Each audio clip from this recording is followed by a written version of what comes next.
Happy Wednesday, everybody. Welcome to Bearcats Daily. I am your host, as always, Blake Thornton, aka Swiss Roll. By popular demand, we're going to talk a little basketball today. Finish up with a fan question. We're going to take a look at the Big 12 as we move forward coming into this football season. So, as y'all know, Coach Miller was fired from our basketball program earlier this year. It was sent packing. It's unfortunate, but team wasn't getting it done. Got to go.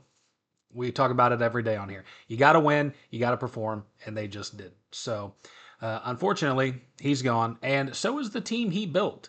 There is not currently a single player still on the roster from Coach Miller's team. 9 transfers, one of them went into the draft. A couple graduates, Day Thomas graduated.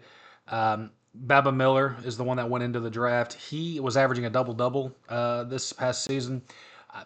Should hold true. He would be drafted. I definitely played like it. I hope to see him drafted, obviously. Jalen Hayes, who was a power forward for them, he went up to Dayton. There's a Keyshawn Haynes who has entered the portal, but he has not signed anywhere as of yet, but that will change. Still very on. And they had a second-year center, Mustafa Time. He left as well. He was averaging about 13 points a game. So a lot of big holes to fill here when you look at that.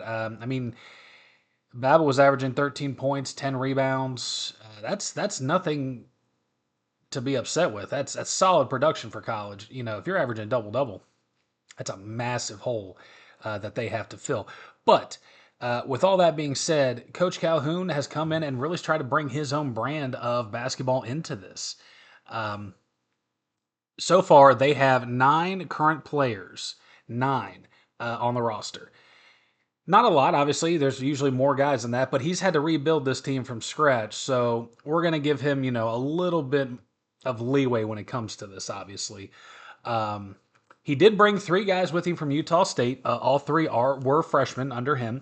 Guard Alan Ilaman, forward David Iwies, and Elijah Perriman are all coming from Utah State with him. They did pick up in the portal third-year guard Tyler Tejada.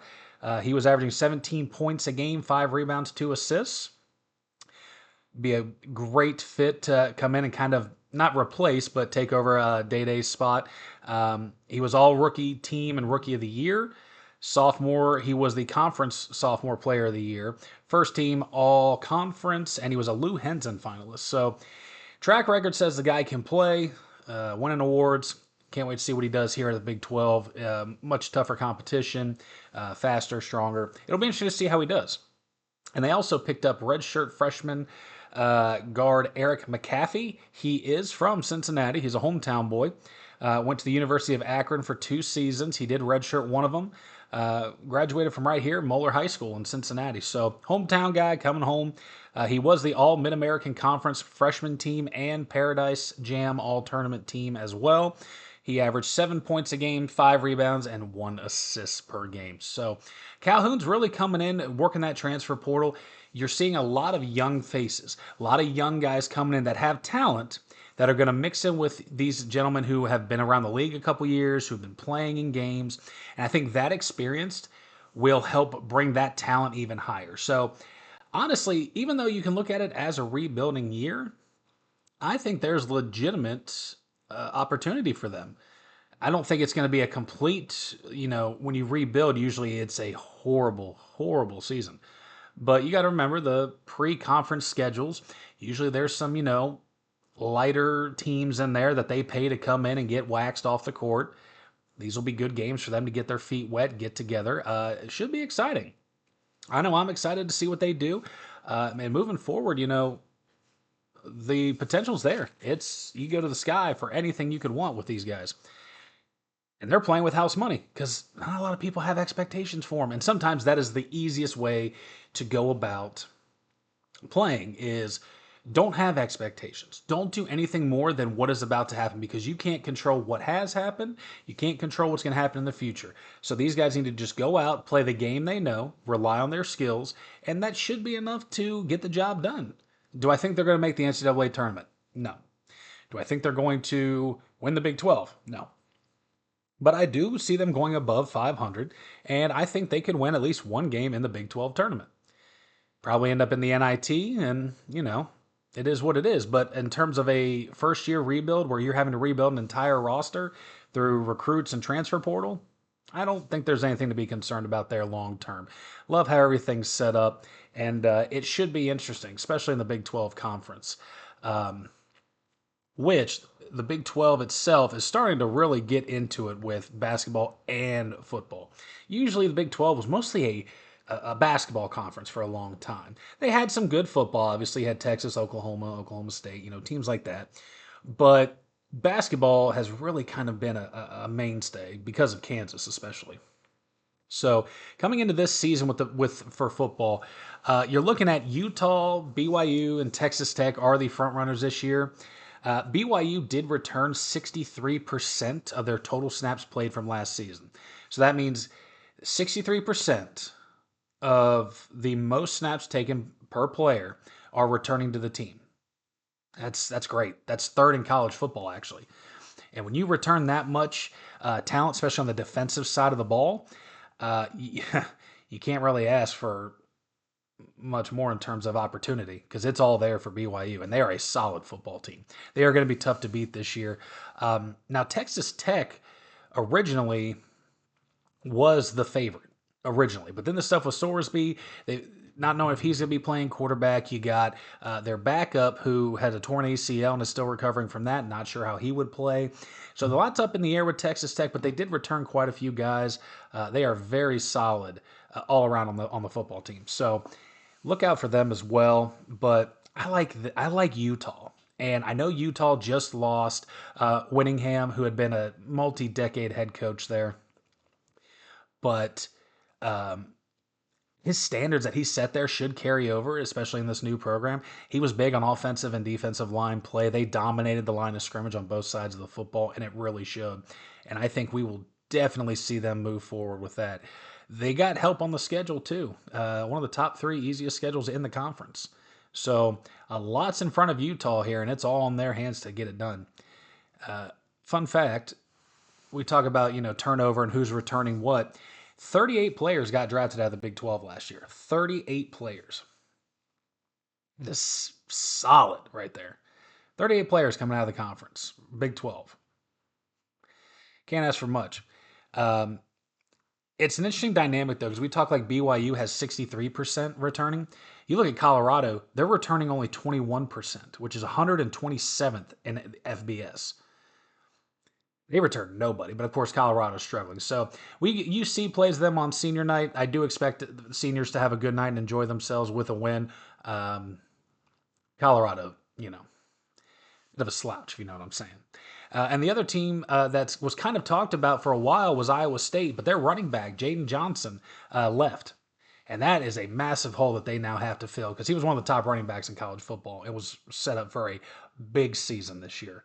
So it really is a shame to see that he's dipped out, obviously. You hate losing big name players and programs, and, it's one of those things. But the good part with all of this is that the NCAA did remove the spring transfer window, and it's really allowed people to look at teams more closely after the spring game. Because there used to be, you would have the fall transfer window, and then it would come to spring.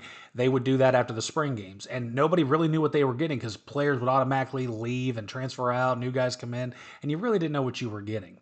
So they have moved that down to kind of help with the influx and outflow of just constant transfers going on year round. So I personally like that.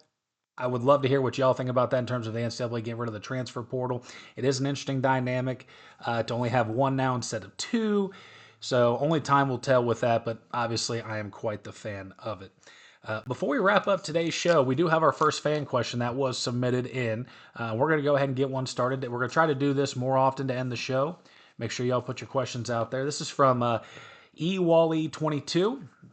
And he was asking what the over-under on wins would be for our Cats this season. Now, I do sports bet a little bit myself. Obviously, you can't being a college athlete. But with that being said, looking at UC's schedule, I would set the line at probably 6.5 would be my best guess. Just looking at how UC's schedule is going to play out, obviously they start with 4 straight at home. They should win the first four. Kansas State's not a pushover by any means, but I do think that they should win the first four. Obviously, they have Western Carolina, Miami of Ohio. They got Boston College coming to town, and then Kansas State. And we know that they end the season with 3 out of 4 on the road in November. And we all know Satterfield cannot do very well in November. We can only hope that's a change this season. So I'm going to set it at 6.5. To me, that's winning the first four. So you're like, okay, well, they're already over halfway there. So where's the struggle going to be? I think the struggle comes in Big 12 play. I don't know with the new group that we have if they are going to be able to compete first year out against Big 12 teams. I just don't. I think they beat Colorado, so okay, there's 5. But now we got to find another 2 wins. Oklahoma State, maybe, if they play them. Otherwise, like I don't know. I don't know where their wins are going to come from. I don't think they beat Texas Tech, even though that game is at home. Texas Tech's defense is very strong, and I just don't think our offense will be clicking on all cylinders to get there. I don't think we beat BYU on the road. I don't think we beat Utah. Even though that game is at home against Utah, I just don't see us beating them. Maybe Kansas. There's really not a lot of easy wins once you get into conference play for these guys. And 3 out of 4 on the road in November just does not give me high hopes for them. So I think 6.5 would be a solid line for sure, and I'd be probably on the under. But I would rather be wrong here and they go out and dominate than set the bar so high and just get let down. So, as far as that goes, Ewole, I hope that answers your question for you, boss. If you got any more, you can throw them in there in the comments section. Once again, I want to thank Fan Arch for making this happen.